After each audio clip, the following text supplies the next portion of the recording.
আসসালামু আলাইকুম, ওয়েলকাম করছি রানাউটে এবং সেই সাথে অন্যান্য ধরনের যারা আছেন তাদেরকে মন থেকে অভিনন্দন আছে এবং পুরো ভিডিওটা দেখার অনুরোধ জানাচ্ছি। বোকাচোদা ক্যাপ্টেন্সির কারণে ম্যাচ হারছে বাংলাদেশ, এটা আপনাদেরকে স্বীকার করতেই হবে। যারা খেলা দেখছেন, যারা পুরা খেলাটা দেখছেন এবং পুরা খেলা জুড়ে যখন আপনারা মোমেন্টাম জিনিসটাকে ফলো করছেন, সেই মোমেন্টাম পেয়েও হাতছাড়া করে দেওয়ার মতো একটা ক্যাপ্টেন্সির কারণেই বাংলাদেশ কালকে পাকিস্তানের সাথে ম্যাচটা হারছে।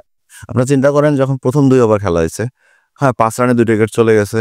এরপর পাওয়ার প্লেতে খুব ভালো একটা ফিনিশিং হয়েছে, 3টে উইকেট চলে গেছে। কিন্তু এরপরে লাস্টের যে 3টা ওভার ছিল, সেখানে 148 রান ছিল বাংলাদেশের। সে লাস্ট 3 থেকে 4 ওভারে কোন হিসেবে, কোন সেন্সে স্পিন বোলিং লাগানো যায়, এটা একবার চিন্তা করে দেখছেন? স্পিন বোলিং লাগাইছিল ভাইয়া, সেখানে তাও আবার কোন ধরনের স্পিনার? শামীম পাটোয়ারি, যিনি কিনা জীবনে কখনো বাংলাদেশ ক্রিকেটে বল করে নাই, জীবনের প্রথম কালকে টি-20 উইকেট পেয়েছে, সেই শামীম পাটোয়ারিকে তিনি বোলিংয়ে লাগাইছে। তাহলে লিটনের মতো বাংলাদেশ ক্রিকেটের বরপুত্র লিটনের মতো বোকাচোদা ক্যাপ্টেন কি আর বিশ্বে কোথাও আছে? শেষের দিকে শরীফুলের ওভার ছিল, তানজিন সাকিবের ওভার ছিল, হাসান মাহমুদের ওভার ছিল, 4.5টা ওভার। এই 4টা ওভার যদি রানটাকে ধরে রাখা যাইতো, তাহলে কি 180-র মধ্যে পাকিস্তান আটকাতো না? তাহলে কি 200 রান মধ্যে চেস করা মানে 200 রান কি মাথার উপরে বোঝা হয়ে থাকতো? হয়তো না। সো এই ধরনের ক্যাপ্টেন্সি কোথায় রিটার্ন খেল দিছে না, তো সে রান করেছে, সে রান করছে 100 কত স্ট্রাইক রেটে যেন 48টি রান করেছে। মানে এটা বিশাল কিছু। মানে পরের যে 4-5টা ম্যাচ খেলতে হবে বা সিরিজ খেলতে হবে, এটার জন্য তিনি ক্যাপ্টেন হিসেবে তাকে বাহবা দিতেই হবে, কারণ তিনি একটু হলেও 40+ রান করছে।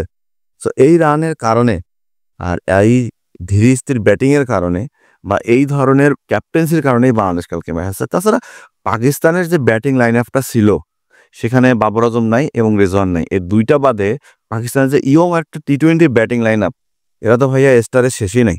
পুরো স্টার নামতেছিল, যেই আউট হয়েছিল সেই স্টার আসতেছিল। কিন্তু বাংলাদেশের বোলিং কি খারাপ ছিল? আমার তো মনে হয় খারাপ ছিল না। বাংলাদেশের প্ল্যানিংয়ে ভুল ছিল।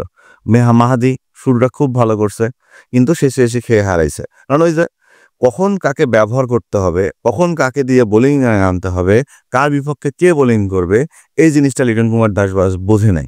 যদি বুঝতে পারতো, তাহলে আমার মনে হয় বাংলাদেশ কালকে এমন ছন্নছাড়া হইতো না শেষের দিকে এসে। আপনারা চিন্তা করেন, যখন কালকে শামীম পাটোয়ারিকে নিয়ে আসা হলো, শামীম পাটোয়ারি খুব ভালো বল করছে প্রথম 2-3 ওভার, ব্যাস এনাফ। লাস্ট 4 ওভার আমার পেসাররা বল করবে। সেখানটা কি হলো, পেসারদেরকে নিয়ে না আসে তিনি শামীম পাটোয়ারি, রিশাদ একেবারে কোন পেটনটা খাইছে, মাহাদি একেবারে লাস্টে কোন পেটনটা খাইছে। আমাদের ব্যাটসম্যানরা 50 করতে পারে না, তা আমাদের বোলাররা সবগুলাই 50 করে। এই হচ্ছে বাংলাদেশের টি-20 অবস্থা। দেখেন, ব্যাটসম্যানদের তো অবস্থা একবারে নাজেহাল। সেখানে যদি পাকিস্তানের মতো টিমকে 170 বা 80 রানের মধ্যে বেঁধে রাখা যায়, আমি তো মনে করি এটা বিশাল কিছু। সেই জায়গাটাতে 200 রান পাকিস্তানের বিপক্ষে চেস করা, এটা কি কোনো চারটিখানি কথা? কারণ পাকিস্তানের বোলিং লাইনআপ তো বিশ্বের সেরা 5টা বোলিং লাইনআপের একটা বোলিং লাইনআপ। এই বোলিং লাইনআপের বিপক্ষে বাংলাদেশের মতো নাজেহাল হজবঙ্গ টিম জীবনে কি 200 রান চেস করতে পারবে?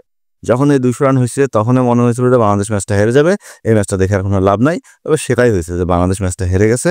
এই ম্যাচটা দেখে কোনো লাভও হয় নাই, শুধু রাগ উঠছে। মানে এক একটা ব্যাটসম্যানের শর্ট সিলেকশন, এক একটা ব্যাটসম্যানের খেলার ধরন জিম্বাবুয়ের থেকেও নিচু। আর এই টিম নিয়ে যদি আশা করা যায়, তাহলে বাংলাদেশ ক্রিকেটের ব্র্যান্ড ভ্যালু কি দিন দিন কমতেছে না? বাংলাদেশ ক্রিকেটের ব্র্যান্ড ভ্যালু বাড়বে? বাংলাদেশের ক্রিকেট সমর্থকরা কি আরো বাংলাদেশের খেলার জন্য রাত জেগে খেলা দেখবে? সম্ভব না। মাননীয় বিসিবি, আপনাদের দিন ফুরায় আসতেছে। সময় থাকতে সচেতন হন নাই, অসময়ে এসে আপনারা পস্তাবেন।